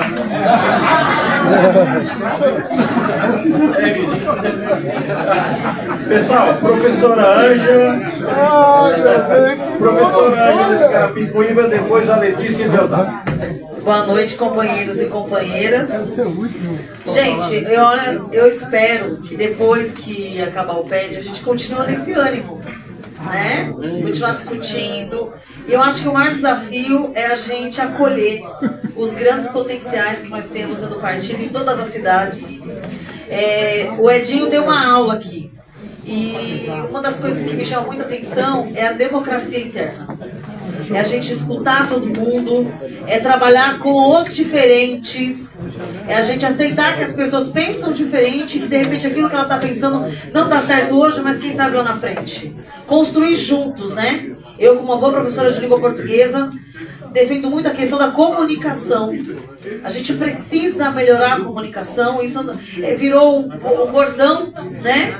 Porém, como o Edinho falou, a sociedade não está mudando totalmente assim, de um dia para o outro, de manhã uma coisa, tarde é outra. Não dá para a gente ficar esperando. Uma das coisas que eu sinto na pele é a dificuldade dos nossos militantes de transmitir informação, de fazer a informação chegar a todos e a todas, de fazer aquele aluno, aquele adolescente que não foi para a escola, apesar do pé de meia, apesar do Bolsa Família, ainda tem muito adolescente parando de estudar para trabalhar ou para ir para outras coisas na sociedade, não chega ao que eles precisam. É essas pessoas que a gente precisa enxergar. E dentro do partido, será que nós temos dirigentes e temos candidatos hoje dispostos a defender a nossa bandeira? Porque eu fico muito triste quando eu vejo um vereador nosso, ou qualquer militante, defendendo a escola militar. Eu que sou professora e supervisora de ensino, eu tenho vontade de chorar quando eu vejo um militante defendendo escola cívico-militar. Quando eu vejo um militante falar, tem que matar mesmo, porque é bandido, é vagabundo. Ah, essa mulher falou demais, é por isso que está fazendo isso. Gente, é questão de formação. Dentro do nosso grupo não pode ter esse tipo de fala. Nem na brincadeira a gente pode dizer que alguém merece morrer e que a polícia está certa no que está fazendo, que a escola tem que ter escola cívico-militar porque o diretor não trabalha direito, porque o professor não trabalha direito. Então a gente não pode aceitar isso. A questão da formação dentro do nosso partido tem que ser muito forte. E pensar numa saída, Edinho, de como massificar a informação. O governo Lula está fazendo milhões de coisas e não para um minuto. Será que tudo que ele está fazendo está chegando para o povão? Todo mundo que está aqui segue o presidente Lula, lá na rede social dele oficial, a Janja, todos os nossos deputados federais, estaduais, está acompanhando o que o Tarcísio está fazendo em São Paulo? Gente, a gente não pode permitir que esse cara, ou ele continue no Estado, ou ele coloque alguém dele, ou ele tente, pelo menos, sujar a imagem do Lula, porque se ele for candidato a presidente, a gente sabe que ele vai tentar, de alguma forma, sujar a imagem do Lula, porque é isso que eles querem, isso que eles sabem fazer. Então, gente, vamos à luta. Eu sou uma candidata de luta, de perseverança, e quem confiar em mim e votar, pode ter certeza que eu vou seguir a bandeira do PT. Vou pensar muito nessa questão de unificação, mas no sentido de acolhimento, não unificar só quem pensa como eu, porque professor que é um bom professor não pode fazer isso, tá? E isso tem que levar, assim, para dentro do partido, trazer os jovens, as mulheres, que nós temos muita dificuldade de participar da política. Tem dia que eu surto de nervoso, de dar conta de tanta coisa, de tanta agenda, às vezes tem que limpar a casa, cuidar da família. Então, gente, vamos nos unir, vamos fazer nosso partido cada vez mais forte. Nós estamos no caminho certo. É o único partido no Brasil que tem isso daqui, olha. É o único. Só que a gente tem que ser mais assertivo, de ser mais objetivo, e vamos à luta. Presidente Lula, 2026, o maior número possível de deputados estaduais e federais e principalmente senadores. Tá? Vamos à luta. Quem puder, me ajude. E quem precisar de mim, estou podendo aí ajudar. Edinho, a Rosângela, que foi lá na minha festa, que foi uma festona maravilhosa. Gente, vamos ter mais alegria, ter vontade de vencer e ir pra frente, tá? Um beijão, até depois do pet, hein? Não vai acabar isso não. Letícia, depois Renata. Renata, vem pra cá pra frente, por favor. Boa noite, gente. Vou aproveitar que minha mãe não tá aqui, né, em vídeo, e aí ela não fica rodando. Não roda, não filma, gente. Brincadeiras à parte. Edinho, primeiro, queria te agradecer como especialista em Direito do Trabalho pela Universidade de São Paulo e por ser também pesquisadora do tema, no núcleo de trabalho além do Direito do Trabalho. Preciso te agradecer pela defesa que você fez dos plataformizados, que eles sofrem diariamente, e isso é uma questão que a gente precisa trabalhar urgentemente. Eles não têm consciência de classe entre eles próprios. Esse é o primeiro ponto. O segundo é que parecia que eu até comentei com o Leonel por WhatsApp, que parecia que enquanto você falava, você estava almoçando com a gente hoje aqui na Câmara, porque ontem, para quem não sabe ainda, a gente conseguiu aprovar em 2 turnos o projeto de lei dos cursinhos universitários populares. Então teremos cursinhos populares. Toda a equipe junto nós, né? E posto isso, alguns julgos começaram a vir perguntar pra gente, pedir ajuda. Como que eu faço para ingressar no curso popular? Eu preciso me cadastrar, eu estou preocupado com o vestibular, eu quero ir para o Enem, eu quero isso, eu quero aquilo. E a gente vendo tudo aquilo, começamos a sentar com eles e falar assim, qual é a sua dificuldade? Me conta. Então a gente começou, no horário do nosso almoço, a fazer um plantãozão de dúvidas ali no refeitório da Câmara. E começamos a ver ali que uma estava interessada, só que uma. Aí tinha mais uma interessada. A terceira que estava almoçando com a gente, ela falou assim, não, eu não vou me inscrever pro Enem. Aí o Leonel, no ápice da sua militância, falou assim, minha filha, mas você sabe o que é o Enem? Para nosso choque, Irineu, uma menina de 16 anos, de uma faculdade pública, que trabalha dentro do legislativo, ela não faz ideia do que é o Enem. Ela não faz ideia para que serve o Enem. E ela respondeu para o Leonel na maior tranquilidade, não, eu tenho dinheiro, eu vou pagar a minha faculdade. Eu vou pagar.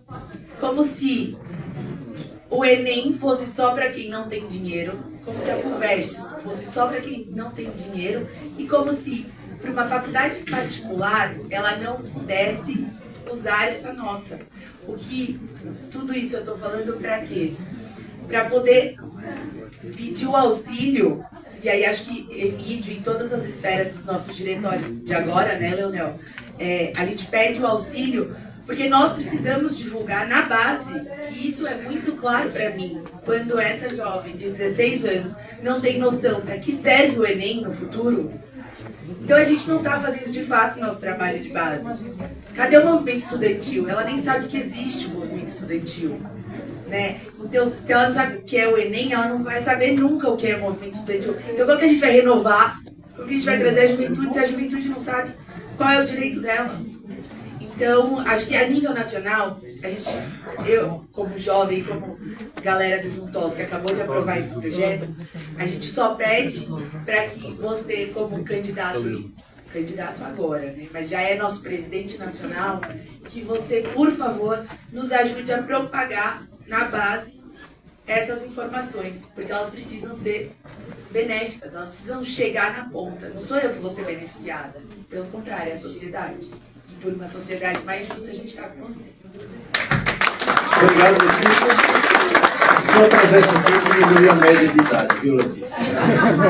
E que traga mais jovem. Renato, depois a Mazé.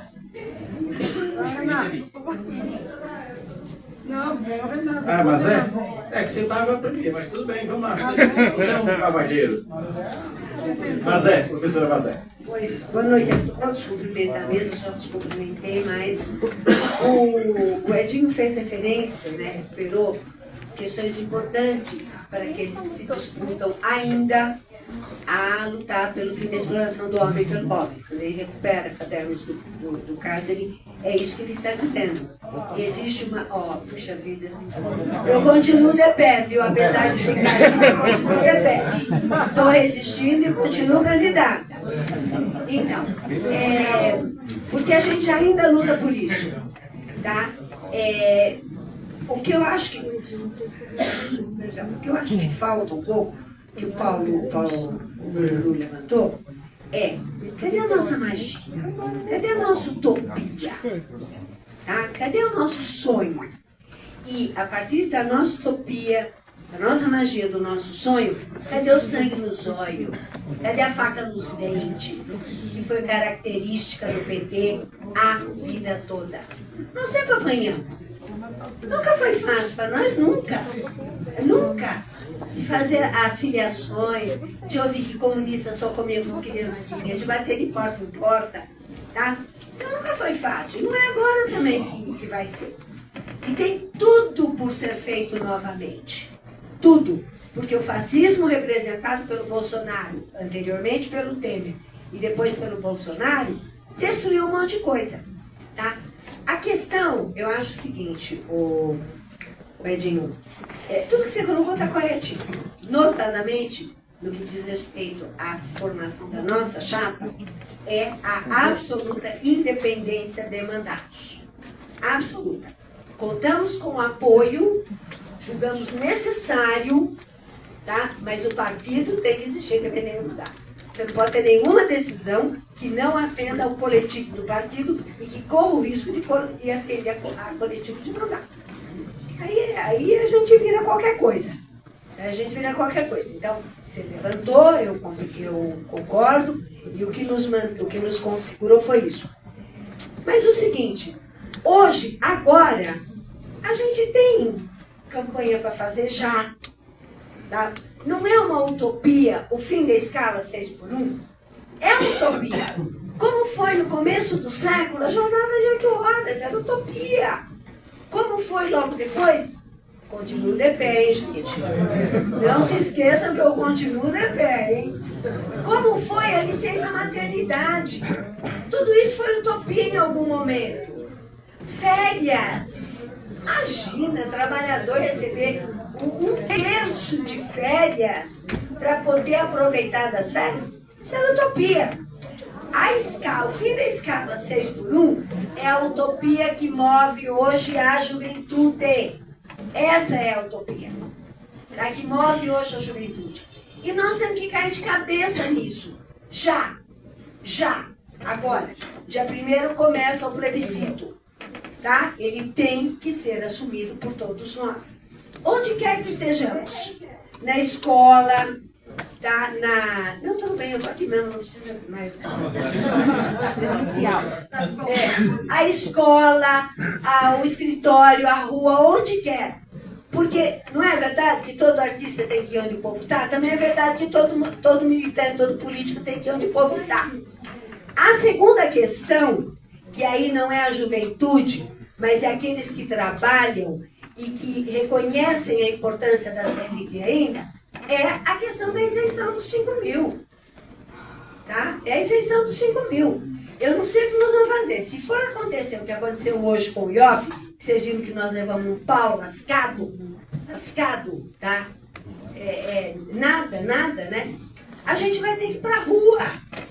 Quer dizer, quando é que nós vamos chamar uma manifestação pela aprovação do 1089, que isenta de IR quem recebe até 5 mil? Tá? Tem que ir. Porque senão a gente vai estar dizendo tudo que tem que fazer, a lição sabemos de como, a gente não vai fazer. Então, isso a gente tem que fazer. Eu acho que assim, temos utopia, temos. Tá? Então, duas postas agora.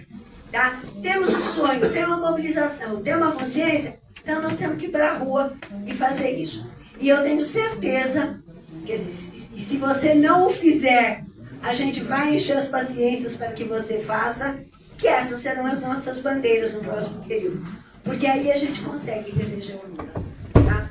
Só para encerrar, hoje eu vi um quadrinho da Laerte que havia 2 trincheiras. E é sério isso, viu, gente? Pegou fundo. 2 trincheiras. Do lado de cá estávamos nós. Não tinha sigla do PT, nada disso. Mas estava lá uma figura feminina e 3 figuras masculinas. 2 delas olhando o lado. E a feminina num telefone dizendo: Baselhada, onde vocês estão? Quadrinho seguinte: a base aliada estava na outra trincheira. Estamos aqui. Não é isso que a gente quer. Não é assim que a gente vai eleger o Lula. Nós vamos eleger o Lula com a base aliada desse lado, cheio de jovens, cheio de classe média, cheio de gente que tem sonho, que tem ilusão, e tem ilusão não. Tem sonho, tem utopia, tem sangue dos olhos e faca nos dentes. É para isso que a gente está aqui. Tá? Renato, vamos lá, Renato. Boa noite a todos. É muito bom ter um candidato a presidente. Infelizmente eu não pude vir no debate. Eu estava lançando a campanha nesse mesmo dia. E eu queria fazer uma pergunta, não sei se o Ed ainda vai responder alguma coisa. É assim, eu cheguei atrasado, mas a gente está mais de 1 hora aqui. Nós estamos falando sobre o governo do Lula, teve uma explanação sobre o governo Lula muito legal, a gente aprendeu muito. Todo mundo chega aqui e fala do Lula, fala do que a gente tem que fazer, do 6x1, de tudo. Só que eu ainda não consegui ver, em todos os debates, em todas as plenárias, alguém falando o que nós vamos fazer para resolver o problema do PT. Que nós estamos numa eleição interna do PT. Nós não estamos fazendo eleição do Lula já. Do Lula é o ano que vem. Dos deputados é o ano que vem. Nós queremos saber por que o PT, de 2013, 2014 para cá, perdeu várias prefeituras, Por que o PT não elege mais vereador? Por que o PT não tem mais candidato? E por que o PT encolheu? As direções, tanto municipais, quanto estadual, quanto nacional, a gente quer saber de eleger os presidentes, para quê? Para fazer o PT voltar a ser grande. O PT encolheu. Não é possível que no estado de São Paulo, o maior partido do Brasil, o partido do governo que tem o presidente Lula, seu 15º em prefeituras.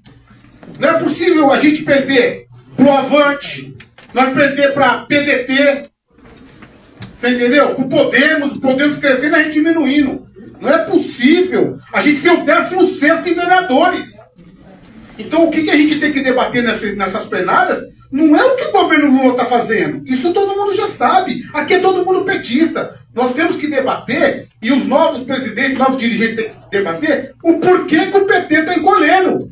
O porquê que o PT numa cidade tinha 5 vereadores, hoje não tem nenhuma. O porquê que lá em Cotia nós tinha 2 vereadores, hoje nós não tem. Nós temos, graças a Deus, um que voltou. Teve coragem de voltar para o PT. Então é esse o debate que a gente tem que fazer. E eu queria saber do próprio Edinho, que já esteve lá na presidência, saber o que nós temos, o que nós vamos fazer dentro do PT para reorganizar o PT. Não o que o governo Lula tem que fazer. Entendeu? A gente tem que saber o que vai reorganizar para o PT crescer de novo. Para conseguirmos novamente ser o cinturão vermelho aqui, para a gente conseguir eleger os prefeitos, eleger os vereadores. Entendeu? Que não é possível o PT estar do jeito. Os diretórios estão à míngua. Nós temos aqui em São Paulo, falaram bem num outro debate aí, nós temos 150 diretórios formados e uns 100 que é atuante. Então a gente tem que saber o que nós vamos fazer para dentro. Desde a época da Dilma, o debate dentro do PT é: vamos debater o PT. E até hoje não teve o debate. Eu queria saber se as novas, como presidente, as novas direções, se vão fazer esse debate, tentar resolver o PT, ou a gente vai ficar só vivendo do governo Lula, porque não está dando. Porque prefeitura a gente não tem, vereador a gente não tem. Se o Lula não estiver mais lá, acabou o PT. Então a gente quer saber como a gente vai resolver o PT, não só o governo Lula. Obrigado, Renato. Antes de passar a palavra para você, tem 2 companheiros que querem dar informe de 30 segundos, mais 30 segundos. Mas antes quer chamar o xerife. O xerife está com o documento para você levar para o Lula. Vem cá, xerife, entrega o boletim rapidinho aqui, ó. Entrega o documento aí para o homem. Tá bom? Eu vou chamar. Não entendi. Informe de 30 segundos. Não, encerrou a inscrição. Informe. Rapidinho. Wagner. Rapidinho, Wagner. Rodrigo, depois o Damião primeiro. Damião. 30 segundos, gente. Vamos lá. Damião. É rapidinho. Ontem a gente encerrou uma eleição nacional para o Conselho de Administração dos Correios. E, vejam só, o PCdoB está avaliado no cadificado, que é formado pelos oportunistas da empresa. O PCdoB estava de um lado e nós estávamos do outro. A eleição foi em 2 turnos. No primeiro turno nós ganhamos por uma vantagem expressiva, mas o agravante é, aqui em São Paulo nós damos uma surra aqui no SPI, muito forte, porque os nossos companheiros que estão na gestão não têm compromisso com a administração e são companheiros que não são do PT, mas foram indicados por gente do PT. E no interior a gente tem 2 companheiros lá que são indicações nossas, uma do PT, inclusive de Cotia. E, só que eles trabalharam. No primeiro turno nós tivemos 150 votos e no segundo turno nós perdemos por 140. Nós tivemos quase 398 votos no interior. Graças à intervenção, a gente conversou com os companheiros, falou da importância de ter alguém ligado ao Partido dos Trabalhadores no Conselho de Administração das estatais, e que a gente necessita ter mais espaço para discutir política além da administração. A administração é importante. A gente sabe que a gente precisa administrar uma empresa do tamanho do Correio, que sofre os ataques que está sofrendo, corre o risco do Congresso decretar a privatização, né? E a gente não tem ninguém lá que olhe, né, pelo lado dos trabalhadores. É isso, Lilian. Então, obrigado, Damião. O companheiro Everton, né? Quase ganhamos do interior e tomamos uma lavada aqui na região metropolitana. Valeu, companheiro. Wagner. Obrigado, irmão. Bom, boa noite aí a todos.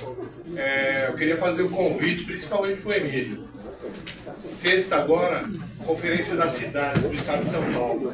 A gente tirou 16 delegados aqui dos projetos sociais. A gente precisa chegar com força porque a primeira coisa que o Bolsonaro fez foi acabar com cidades. E a gente está retomando isso. Então a gente tem que ter força lá, Emílio. E eu peço para os companheiros aí da região, quem realizou a Conferência das Cidades aqui nos municípios, procura a gente lá, eu represento a CMP, Central de Movimento Popular.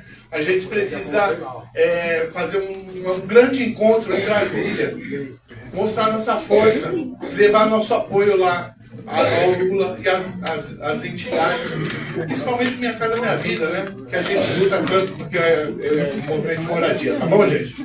Obrigado. Oi? Dia 30 tem audiência pública na Leste sobre moradia, né? Então isso aí também é importante, né? Já que está falando tanto da gente retomar esses setoriais, os núcleos e os movimentos populares aí. Obrigado. Obrigado, Magnão. Obrigado.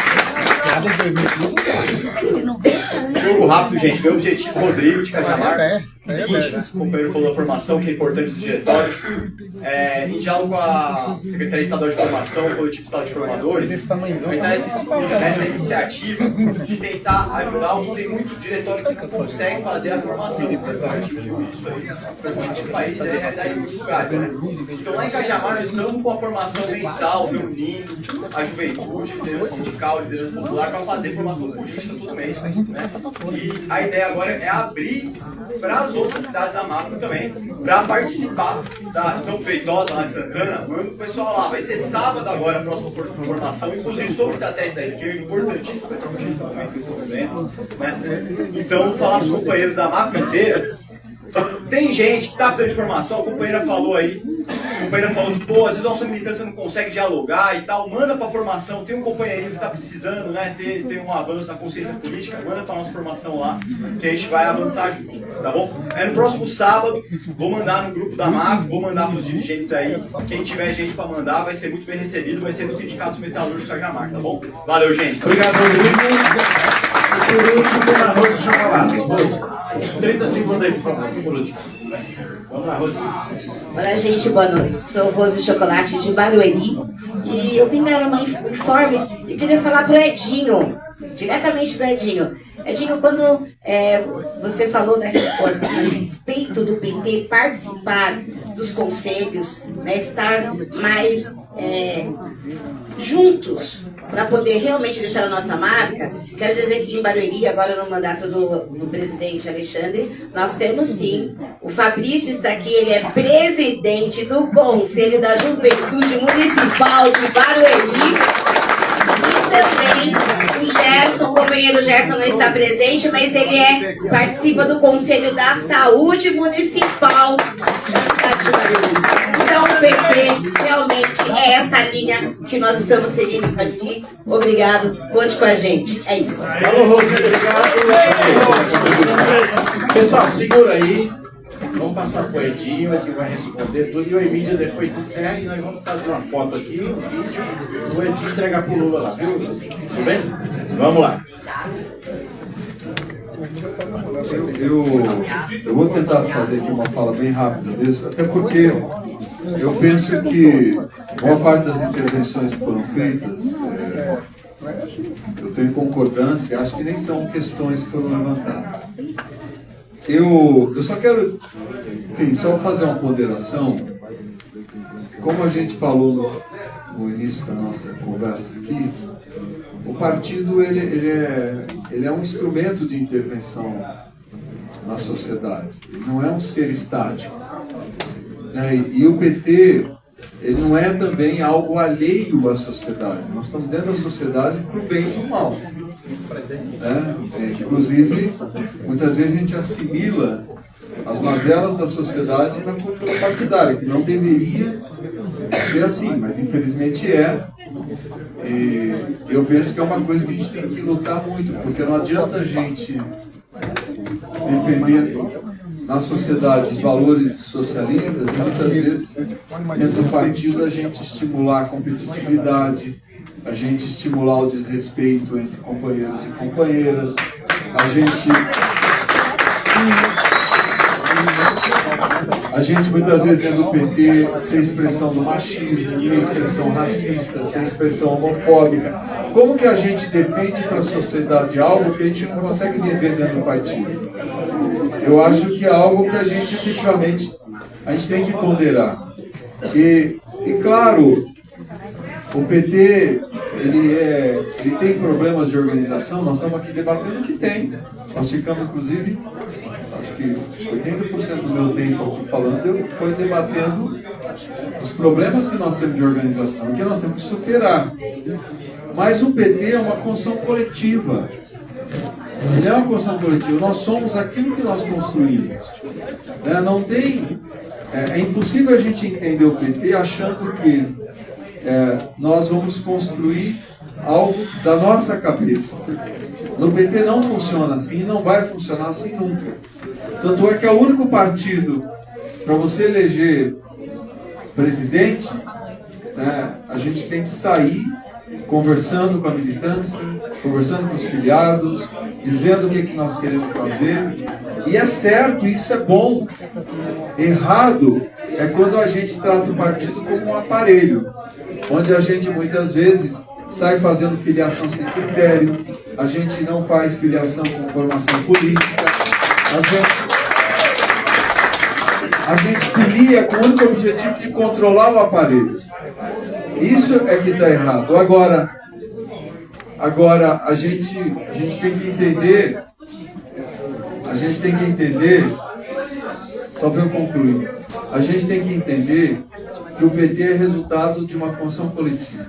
Então cada um de nós que está aqui ajuda a construir o partido.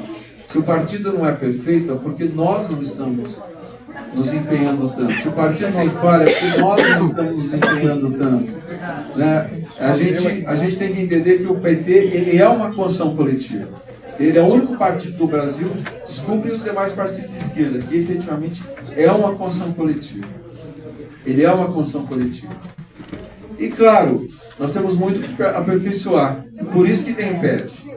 E por isso que nós estamos debatendo tanto aquilo que nós precisamos aperfeiçoar. Por isso nós estamos falando de fazer um congresso no partido, para a gente poder melhorar as nossas instâncias. Como eu falei há pouco, dar peso de instância para núcleo de base, que hoje não tem. A gente valorizar as instâncias partidárias, a gente investir mais em formação política e a gente investir efetivamente na construção coletiva. Na construção coletiva. E claro, se o partido é uma intervenção coletiva na realidade, é impossível nós não debatermos a realidade. E hoje debater a realidade é fazer a defesa intransigente do governo do presidente Lula. O que nós estamos vivendo hoje em Brasília não é uma coisa pequena. E nem dá para a gente achar que o governo Lula deixou ir à votação esse projeto por ingenuidade. Quem conhece o Lula sabe, ele deixou votar para demarcar na realidade. Ele deixou votar para a gente mostrar para a sociedade brasileira que sociedade que nós queremos. Ou uma sociedade onde o trabalhador deixa de pagar impostos, onde quem constrói a riqueza do Brasil deixa de pagar impostos, ou um país onde a elite não paga impostos e os trabalhadores é que pagam. A derrota do IOF hoje é para a gente abrir efetivamente um debate na realidade brasileira. A gente debater com a sociedade brasileira o que é o IOF. O que nós estamos querendo fazer quando a gente cobra o IOF? Nós estamos cobrando o IOF de quem faz especulação financeira, de quem vive do rentismo, de quem vive de especulação na Bolsa de Valores. E se nós queremos cobrar impostos desses, é porque nós não queremos cortar dinheiro da saúde, não queremos cortar dinheiro da educação, não queremos cortar dinheiro dos benefícios continuados. Agora, se o PT não for protagonismo nesse debate, o PT está fora da realidade. E o PT deixou de ser aquilo que ele nasceu para ser, instrumento de luta do povo brasileiro. Foi para isso que o PT nasceu. Foi para isso que o PT nasceu. E não existe etapismo Nunca ocorreu etapismo na nossa história. Agora é isso, depois é aquilo. Não! É tudo ao mesmo tempo. Agora, o PT tem que ser forte, o PT tem que se fortalecer, e junto com o PT forte e fortalecido, nós vamos defender o modelo de sociedade que nós queremos. E o modelo de sociedade que nós queremos, nós vamos ficar do lado daqueles que é efetivamente a razão da nossa existência. Nós vamos ficar do lado do povo pobre, do povo excluído, daqueles que precisam de nós. Muito obrigado a todas e todos. Vamos no Zezé de Camargo e nadar o dançarino dele lá. Vai lá ali. Aonde? Bom, pessoal, vamos passar que foi vídeo concluir aqui no final nossa reunião aqui. Um informe importante. É sábado às 13 horas. O Palmeiras vai derrotar o Botafogo.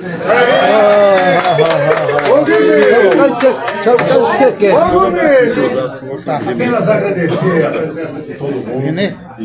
Desejar a todos que estão estudando pé na sociedade, também no caso da Macro, sorte, sabe, que seja um processo bom, rico. O PT, quando disputa, não tem problema. O problema é quando ele perde a noção do que é uma disputa e passa para a agressão. Isso, ou desconstrução. O PT é disputar, aliás,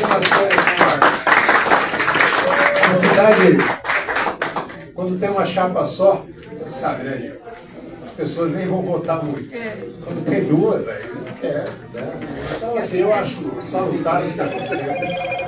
Tem um monte de chapa de candidato a presidente. É bom, mesmo da mesma corrente, mostra que as correntes também não são essa coisa idêntica, né? Fechada que não pode ter divergência. O PT comporta esse tipo de divergência e acho que é importante.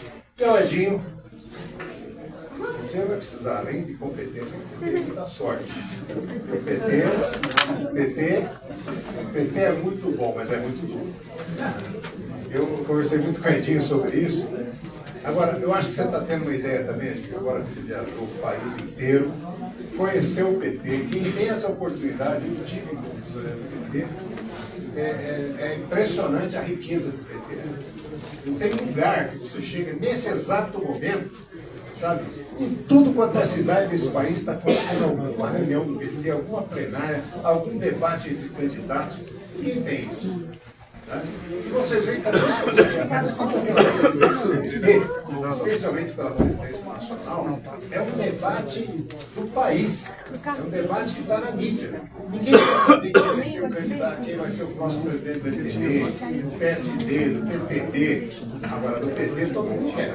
Todo mundo está interessado, sabe quem apoia, quem não apoia, quem é contra, quem está do outro lado. Enfim, isso é rico para nós. Então, a gente, boa sorte para você.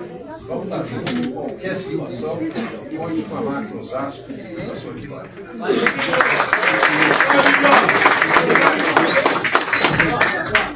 Pessoal, agora vamos ficar aqui na frente, virando para cá, para tirar uma foto.